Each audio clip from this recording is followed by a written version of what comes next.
business and say, let's help you to do your job. Let's help you to live your life. But let's also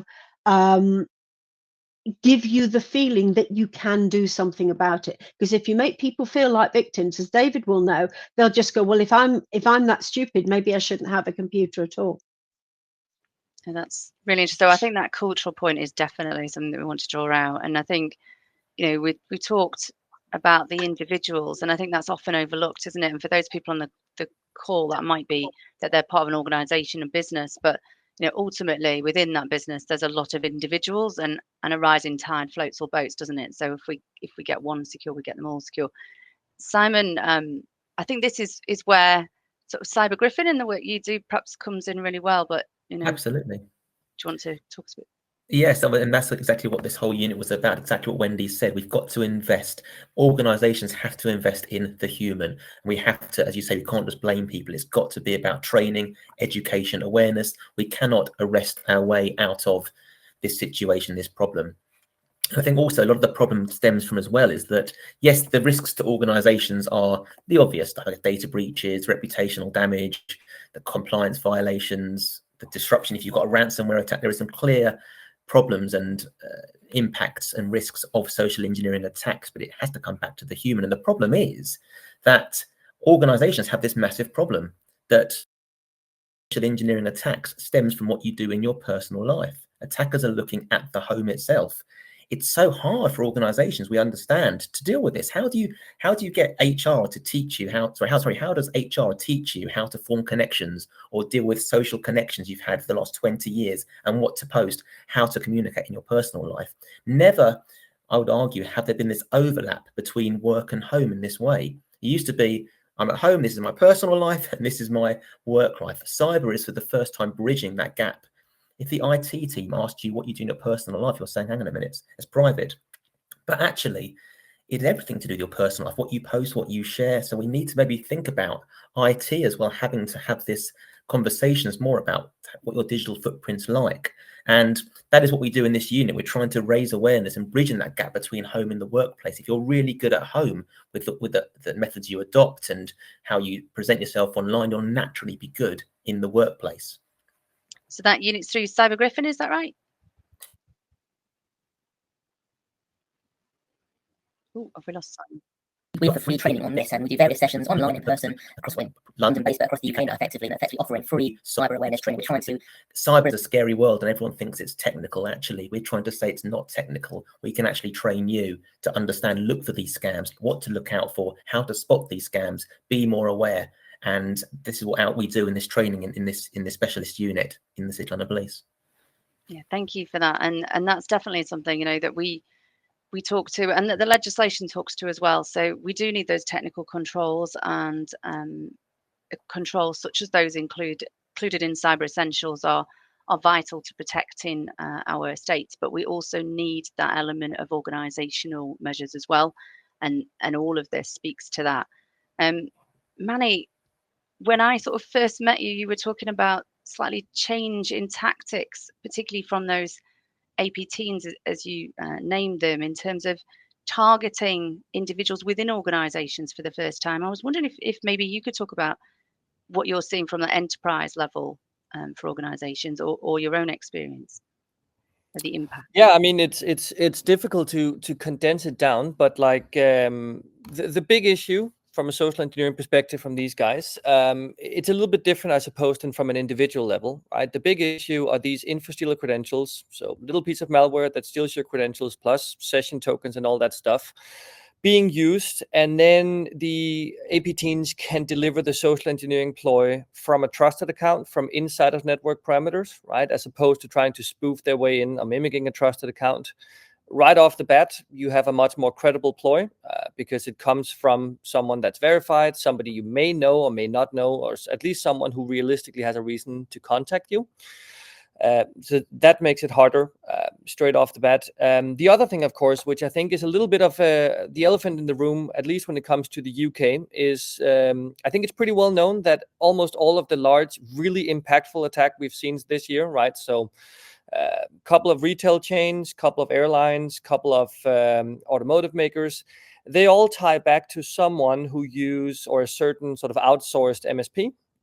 And the problem is, when you have outsourced MSP, you have given away a lot of identity access management controls to someone who's usually overworked, dealing with multiple clients at a time. And I think also comes from a culture where you don't really say no to a request from a more senior person, right? So taking all those things into account, you have a recipe where young guys and even women now we know of who speaks very eloquent, fluent English will contact someone on another continent who's stressed, overworked, and who's under a lot of pressure to comply with all of the requests they're getting in. And that leaves a very vulnerable situation from a business perspective. And I think the key takeaways here is you need to understand what is your infrastealer exposure to be able to actually mitigate the high-end social engineering requests. But you also need to have a culture where it's okay to just say, hang on, pause a minute, let's ask a question outside of the normal chain of command to see, does this request actually make sense? And then contemplate whether or not it's not a good idea to keep some of these identity access management roles in-house on your own continent. Yeah, definitely. So I think, from your experience then, and the takeaways, it's a different feeling, is that you can't outsource that responsibility. Increasingly, a lot of us are using more complicated supply chains. We're using providers, and I think from what you were saying as well, there's that element of deciding where the risk is in the credential space as well, and that access management needs to have oversight in-house. Would you agree with that? Yeah, I mean, you can outsource it, but then you better have a really good cyber insurance, and you better have a lifeboat when things hit the fan. So I suppose the message is, if you want to save some money elsewhere, you're just going to spend those somewhere else. Yeah, and I think that's another message, isn't it? That investment in security. I've always said it's a very difficult sell. I secure things you can't see with more things you can't see. And if I get it right, nothing happens. It's a really hard sell to make, isn't it? It's a really hard thing to kind of escalate. And I know a lot of people on the call today may not be cyber specialists. They might be privacy professionals, or might be in some other form of assurance or governance activity. So I think it's taking away these key things that have been raised, is potentially that the whole idea of the fact that you need to ask those questions and be empowered to ask those questions, and there is that feeling, I think, that there is ultimately that power imbalance sometimes between a provider and yourself. But I think we're seeing that more and more in the breaches we see at the ICO. We see reported breaches where there's been this expectation that someone else is dealing with it, and that's not the case. That responsibility still sits. So Manny, do you think social engineering is seen differently from a sort of enterprise level? Do you think attacks that source that way, do you think they're handled differently, or do you think I would say from an enterprise perspective, generally speaking, you are viewed very negatively if you have a large disruption caused by social engineering, right? I mean, to put things very bluntly, if you're having a severe disruption because the Chinese state hacked into your infrastructure, telecom, and from there pivoted to you, it's viewed as an unstoppable force that wanted to target you, and you get sentiments of sympathy and of unity, and we need to come together and help this. On the other hand, if you have a 5-week disruption because you failed to put MFA on a set of credentials and they were used to talk their way into an organization, the sentiments around your enterprise is very negative. The general idea is that this is only possible because you failed to do something. You didn't secure something, you didn't invest in something, or you fell for what was a very obvious ploy. I agree, generally speaking, with what you're saying, Wendy, in terms of we shouldn't blame the individual, but the reality is that there is just a difference in between being the victim of a sophisticated hack and a very banal, very preventable attack. And the problem is, Heather, as you and I have talked about before, is when you're dealing with a social engineering-led incident, especially if it's from one of these AP-Teens or similar threat actors, you cannot only focus on incident response. Obviously, you need to deal with incident response, but you also need to realize that you are battling a war, if you will, of hearts and minds and of general public sentiments, and you need to fight that media war at the same time that you're dealing with your incident response, because people will hold you responsible for falling for something that was avoidable. Simon, from a policing perspective, do you think that's, I mean, we see it in other crimes, don't we, the way victims potentially feel about reporting. What's your take on that? Yeah, in terms of, obviously, it is viewed differently, I think, initially. If you go way back to the beginning, 1829, pure policing was created, the police started, and it was primarily made for traditional crimes, including fraud and theft. And this has been touched upon definitely before today about social engineering being a new concept. No, it's very old. Deceiving another human's been around for decades. But we need to learn new lessons. It's in a new context now. And as it's just been highlighted, it's overlooked. Victims of social engineering scams suffer, as we've just said, serious sort of problems and fallouts from it. It's as if someone suffered a violent or a sexual assault. People are that scared to go back to the crime scene, as we've already said. And from an onlooker, we say, yeah, it's really bad they lost money, but they were a little bit silly for falling for it. You know, I would never have fallen for it. And we shouldn't be shaming people, as we've absolutely all agreed with. We've got to learn this lesson quicker and support people rather than saying, well, I wouldn't have fallen for it. What a mug. And we will hear about so many scams out there. Everyone hopes it just won't be them. Deep down, you'd be so embarrassed if you fell for a scam selling Justin Bieber tickets.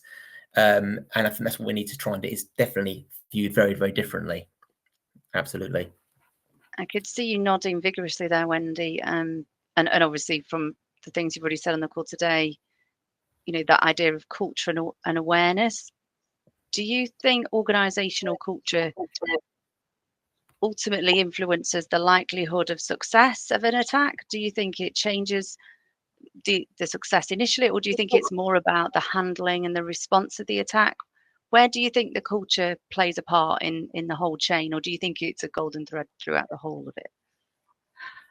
It's certainly a golden thread, but I think the culture is so important, but it has to be, as has been sort of mentioned, it has to be an all over. It's no use saying to people, if you want a culture where people, what we're looking at is insecurity awareness, not security awareness. We're looking at insecurity awareness, right? So if you're coming in and saying, right, this is how you are secure, it's like saying, right, you've learnt to drive in a Mini, you can now only drive a Mini. What a good driver drives a number of different things across their life, and they get experience from that. With social engineering, if you try and fix it to, if you get, you know, this is all about how you deal with a funny email or how you deal with a weird phone call, people will get it, but it won't stick. Because people, and this is not a criticism, this is a psychological observation, people are selfish, right? And what they want is they want to protect themselves, they want to protect the people that they care about, and they may not be their colleagues, sorry. They may be their elderly relative, they may be their young child. How on earth do I talk to my 5-year-old about cybersecurity? It's about that, and organizations that have started to talk about security much more, particularly social engineering, much more as a way of life protection. One of the problems with social engineering is it isn't just around a computer. It is also somebody phoning up and grooming you over a period of time. And until you give them the numbers that they want, and they phone you and they're very, very friendly. That isn't cyber as such, but it is a social engineering attack, and it can have impact at work. So when we're talking about a culture of security, it should be for your members of staff, for 365, for the whole of their lives. We should be talking about you know, children or adults or whatever. A lady I'm very, very appreciative of, she whose name's gone because neurodiversity is a curse, but she this week has been into several organizations just talking about children online. Miss Padal, she's been brought in, she's had a couple of podcasts, extremely well attended for a lunch hour. important. It's then the members of staff are going, wow, security actually matters, and it matters to the whole of my life, not just when I'm coming in. So I'm going to practice it at home. I'm going to talk about it with my kids. I'm going to think about my elderly relatives. It becomes a way of life. And until you can do that, then culture is not really culture. Culture is just a set of processes and maybe a policy or two. Probably written in language that only legal people can understand. It's not about me as a human being. How do I deal with this? And you've got to do it that way. You've got to think that way. If you really want people to pay attention, you've got to say, I understand. These are attacks. These are problems. Let's talk about how you can avoid them. And even better, how you can show somebody else how to avoid them, because that's the easiest way to get into somebody's brain if they then have to use that information to help somebody else. Thank you. That's really, really useful advice, Wendy. And David, I'm conscious of the sort of work that you've undertaken, both with the Southwest Grid and also Internet Matters. You know, I've been saying for a very, very long time, cyber is safeguarding. Would you agree with that? Do you think there's an element of safeguarding here as well? Oh yeah, I think it's very difficult to distinguish or to disconnect the two. I think, you know, so particularly in terms of awareness is critical, but I don't think it's necessarily enough either. We've talked here a little bit about culture, whether this is from an organisation perspective or indeed from an individual perspective. And I'll come back to that. But you know, a report without blame or a pending blame is an important thing, because it encourages, if you like, early detection and reduces that fear of repercussions. If you just compare really punitive and supportive environments, you know, the fear of blame really just leads to underreporting. Do you know, I always remember someone saying to me, because I think, Manny, it was you that we talked about cost, and it was someone that said, if you think compliance is expensive, you should try non-compliance. I think as a statement. But if I come back to the individual, because I think, you know, it's always the individual at the heart of all of this, and specifically in the cases that we deal with, the fear. I mean, in our case, from the Revenge Porn Helpline perspective too, the fear also is one of embarrassment, of awkwardness. You're having to disclose the most intimate instances to, I mean, in an individual's case, to a family, or probably more frequently to friends, as opposed to as well within a professional or an organisation perspective too. And I can recount lots of examples, particularly. It makes me think about, so Lee Nichol. Lee was, so she used to be a professional footballer. She played for Scotland recently. She had her content hacked out of iCloud. Now, granted, that's not necessarily social engineering in this context, but it does make me think about the impact. She gave a very powerful interview to Sky News a year or two ago, talking about the impact that this particularly had, and the fact that she couldn't talk to her family because of exactly that fear of that embarrassment and that awkwardness. And it just makes the whole situation worse, because the people that you ordinarily turn to, you can't, because of that particular hurdle. She also recounted during this interview, you know, in the dressing room, or in the football dressing room, everyone had images above their football strip of their family, but she had a picture of a tree, and it was the tree that she'd actually sat under when she planned to take her own life. And she uses that now as this power, because that was where she did decide that she was going to reach out to somebody, and it's really symbolic of her, or to her, of exactly this sort of situation, these kind of significant moments when reaching out and getting help and support, overcoming those hurdles, and you know, coming over this kind of this blame, the hurdle of blame, and the fear of blame is a really important thing, I think.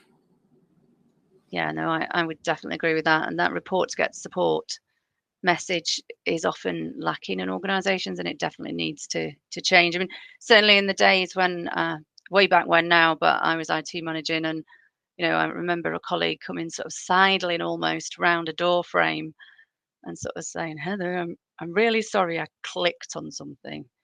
And straight after they'd clicked it, they thought that probably wasn't a good idea, and then they'd ummed and ahed as to whether to come and tell me or not, and they did. They came down, but it made such a difference knowing so fast, because we weren't looking at a long time frame to check. It was actually a malicious link, but it was no problem because we could deal with it really, really promptly. That speed makes all the difference. And I know that we're going to be up against the clock with the developments that we're seeing in emerging AI models. Attacks are getting much faster, and it's really getting a lot harder to be on the defender side than it used to be. And I think it's a very old saying, but it's very, very true, is that an attacker only has to get lucky once. Defenders, we have to get lucky every day, all the time, 24/7, don't we? And it's a hard job to do. But Manny, I was just wondering, we've talked about that personal investment, and as Wendy says, we're human, aren't we, at the end of the day? And it almost always comes back to what's in it for me, or what that driver is. How do you think, in your own opinion, might we get that engagement at sort of a board level? Or if an organisation is really, wanting to kind of drive the message home to perhaps seniors, is there something that they should be highlighting in terms of risk? Or, I mean, I'm interested in anything really that any of the panel might have to say on this, but particularly because you're in that industrial space. Yeah, I mean, I think we haven't struggled to get board level buy-in since July last year. I think since July last year up until this point today, social engineering front attacks have cost somewhere between 5 and 6 billion pounds in losses, right? We've got the whole M&S ordeal going on. We've got a lot of the retail space. We've got Caesars and MGM's Palace in Las Vegas, all these kind of things. And I would say ever since we've seen that, by far, I mean, there's not even a debate about it, the most costly attack from a monetary, time, and disruption perspective, not sort of on a personal perspective, but an enterprise level disruption perspective, since July last year have entirely been social engineering driven. Primarily when it's been perpetrated by English-speaking AP teens and then paired with Russian ransomware as a service groups that can kind of, deal the last blow.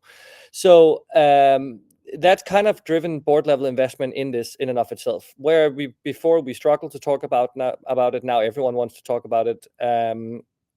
And I think from a personal level, people are realizing that the ploys are here. They're genuine, they're sophisticated, and they're going to target you even if you're not a C-level executive. So that's the one good aspect I will highlight since last year. Lots and lots and lots of awareness about this, even though it's something we've been highlighting since at least 2016 as a predominant risk. So that's a good thing.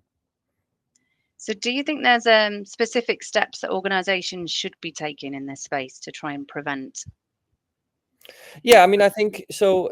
There's expensive tooling you can invest in, right? If you're concerned about deepfake, you can invest in deepfake detection. If you're concerned about your exposure to credentials that can be used to drive these, you can invest in monitoring of those kind of things, which I think for lots of organizations is kind of like a baseline level. As I mentioned earlier, culture is really important. You can really combat a lot of these attacks if you have a culture where it's okay to ask questions or to pause or to say, can we just have a second verification for this? And that should be basically free to do that. I know from to mitigate financially driven sort of business email compromise, vendor email compromise style attacks, organizations that I work with have resorted back to using safe words. So pre-agree on a safe word, use that safe word for a week or 2 weeks, and you need to include that safe word if you want to make any transaction that's not scheduled. So basic stuff like that. But I would say start with culture, focus on key sort of on safe words. Those are free to use. And then from there, work your way up to more sort of elaborate training, deepfake defense. One thing I will highlight, a lot of organizations are focusing on the wrong kind of social engineering training. Very, very few social engineering attacks that I've been part of are delivered via emails. Lots of it comes from LinkedIn recruitment accounts, comes from verified Teams accounts, comes from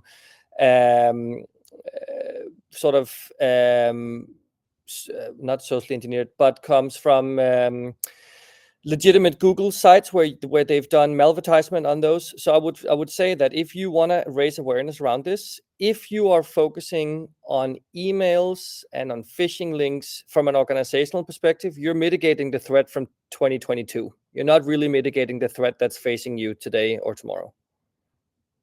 Thank you. That's really helpful. And Wendy, you were nodding along vigorously there. Is culture, the things I say, if you were to say to people today what they should be doing, what would you advise them to do as their focus?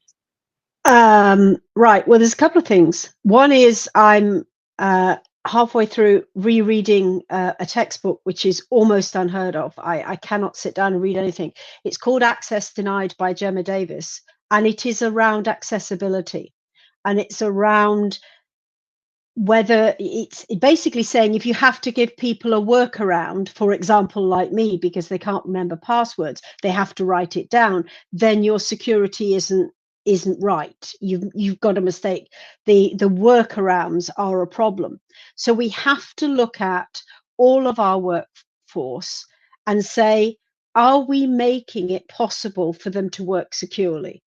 So if you've got multi-factor authentication, that sounds like a great thing, and I love it. And I, as a risk advisor, I strongly suggest it. But you have to think about the people that are doing the work. Somebody who's a clinician, somebody who works in health service. If you want them always to authenticate to their tablet device using their fingerprint, if they've got plastic gloves on, they can't. So either they have somebody else there pressing dealing with it, or they have to keep taking their gloves on and off. So we have to think about the possibility of security and make sure that it actually fits. And does it fit your does it fit your neurodiverse people? Does it fit your physically challenged people? Can they always get in the doors? Can they always deal with challenges, whatever they are? Phone calls, screen readers. Do they read the training that we're giving? Are they accessible to screen readers? So it's about understanding. It's about understanding the language that you use and how you approach it. One of the things that I do with the books for the the little short stories for the elderly, is that I don't make them technology specific because that dates, but it is about people essentially falling for a scam. There's now 12 of them, and it's how they've got to understand how that happened and how they can prevent it happening again. And you just said about safe words. On one of the old scams that we will all remember, with the text, your granddaughter is stuck in town, it's 11 o'clock at night, please send her money for the taxi. That was the first short story I wrote, was around that. And that said, basically, have a safe word, have a safe question. Say, oh, are you really Fiona? That's fine. Well, what was the name of your first dog? And she didn't actually have a dog. So, there is those sorts of things. It's making it accessible. It's making it just part of breathing. It's part of the way of life. Children that are coming forward who grew up during COVID, this screen here isn't just a nice thing that in my case occasionally corrects my spelling. It is actually a portal into the world. It's not artificial to them, because that's how they kept in touch with people. It's how they got to know their grandparents if they were very young. We have to think in terms of these things, and we have to say, let's make it meaningful, because if you don't make secure activity meaningful, then people won't get it. First rule of teaching I learned on first day probably of my PGCE was you go from the known to the unknown. If you go in a room with textbook on a page or one of those lovely PowerPoint slides that has everything written on it, and the first thing you say is, really sorry about the small print on this, guys, but you know, you can get the deck later. I'm off. I'm thinking of something else. Forget it. How do we make it so that people understand and most of all feel that they can do something to protect themselves? That's and those they care about. No, I think that need to be inclusive is definitely something that it's sometimes missing in the security programs for lots of reasons, and it can be inclusivity for a variety of reasons, can't it? Either, like you say, the practical application of something just because of the role that someone has, to challenges that individuals might have. And I think sometimes it can be very difficult as an organisation or a business to adapt to those differences. It's quite easy to go from the top down with a one size fits all approach. And I think, you know, it's becoming increasingly well known that actually that's where these chinks in the armour kind of come out. So, you know, sticking with that sort of whole idea of what individuals or organisations can do, David, could have come to you. What for you is the sort of key thing that, you know, our listeners today can take away in terms of what to do better or differently? Thank you, Heather, and not wishing to repeat some of the excellent advice. I think I'd just also I'd offer, as you say, there's organisations and there's kind of individuals here as well. So some form of multi-layered defence, taking advantage of the technical controls that are available to people, but overlaying on that in terms of vigilance, our own kind of vigilance around the technology, the services that we use. Clearly, from an organisation perspective, like I say, I think that's been pretty well covered in terms of the details about training, simulations around this sort of aspect. Probably going a little further from an individual perspective, and again, I have in my head here, uppermost in my mind is the individuals that we support here, those victims that we support, in terms of, you know, verification or verifying requests, more scrutiny around that side of aspects. Avoid oversharing.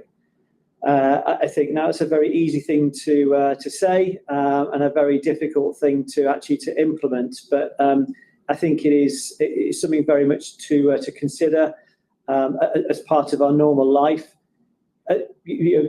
Wendy's mentioned it. You know, the use of strong authentication mechanisms. I think, and possibly too, when situations do go wrong, it is that point that we mentioned earlier on about reaching out for help and some support, turning to people, and overcoming the hurdle of, in our case, embarrassment, fear, to actually to talk to people, to report instances. I know from our perspective, so that there is support available for those experiencing NCI or the threat of NCI, whether it's sextortion around the revenge porn helpline, but also stopnci.org that can immediately affect response and prevent your intimate images. You yourself can prevent your own intimate images from being posted by anybody else in the world on particular platforms. So clearly that's quite specific and niche to those sorts of circumstances, and I fully accept that this is much broader than that. But we know that is an emerging issue. We think that, you know, data would suggest that affects 1.4% of the entire adult female population annually. As an issue, which is hundreds and hundreds of thousands of women in particular. Hey, it's completely horrifying, really, when you look at it in those numbers. And, you know, David, you spoke about oversharing.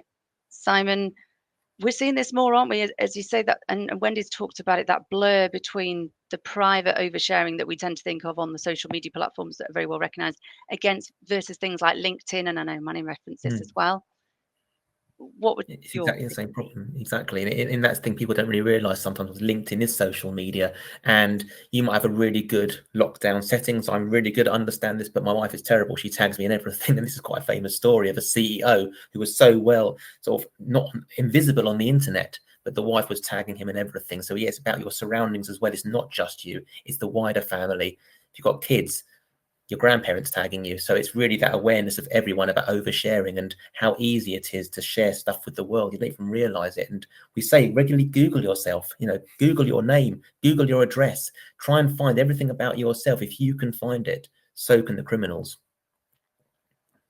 Thank you. That's a really good insight, and that's something that certainly happened to my dad. He was really, really, really against anything on the internet, and he said, I don't want to be found by Google. He used to say, and I was like, the sad thing was, if you put his name in, it was quite an unusual sort of first and second name, and he was the top one that came up because his employer had his details on. So yeah, being able to see where you're at. We're coming to the end of time, and I don't think we've had much time for questions. So before we kind of go, just to say to everybody on the panel, thank you so much for taking the time today. It's been really interesting, and it's been so great to hear the variety. If you're an organisation, from a small organisation here today, or even a large organisation, consider the culture, consider whether your awareness and training is meeting your organisational needs. From the technical perspective, we would urge you to look at Cyber Essentials controls. And certainly, if you're not sure if you can do that, if you're not sure that you can afford the cost of Cyber Essentials certification, that isn't really the most important thing. The most important thing and the most important step is the first step you take. So if you aren't sure, we have got a DPPC Plus session. I've been practicing saying that. To look at the cyber readiness tool. That's a freely available tool that walks you through the controls within that certification. So that's a DPPC Plus session on our cyber readiness tool that's been put together, thankfully, by ASME. And as we would say here, for all those organisations